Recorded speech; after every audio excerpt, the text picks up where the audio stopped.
klidu přijde nová noční můra.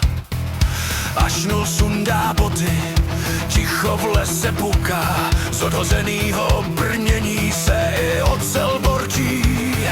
Vzduch se začne kroutit, plíce prosí slitování a se namazočí slzy Můrek žádá vysvěcení. Až naběrači čelila démonům a drakům, než dalšímu náletu až nulových spoťárů. Řeken, to je pohoda, jen trocha aromatu. My víme, že tohle je zbraň hromadného odpadu.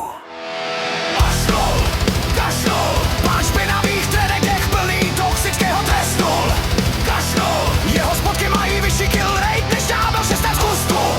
Kašlou, každý nádech je nový záchvěv zkázy. Kašlou, biologická zbraň v podobě orčí fázy. Říká, že je alchymista, mistr lektvarů a vědy, ale všechen jeho výzkum míří někam mezi střevní jedy. Tam, kde jiní váří healing, on destiluje smrad. Stačí jedno brnutí a padá půlka města na záda.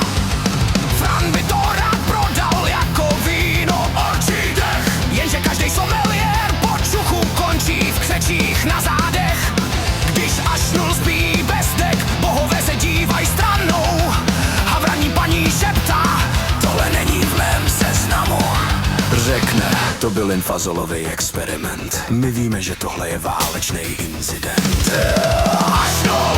Kašnul, pán špinavých trenekech samých trestů. Kašnul, jeho spotky mají vyšší kill rate než ďábel 16 kustů.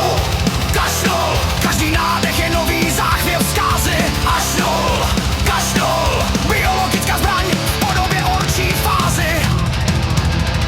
Klerik se modlí, paladin prosí, Bahamute zachraň nosy i kosti. Licaní usmění podobu chce být pryč, Darto radši kouzlí fireball než čich. Asena by skočila radši do bouře vln, než ještě jednou cítit tenhle plynový tun. Mourek si míchá mutageny, aby přežil Bůh, ale i jeho krev křičí: vrah!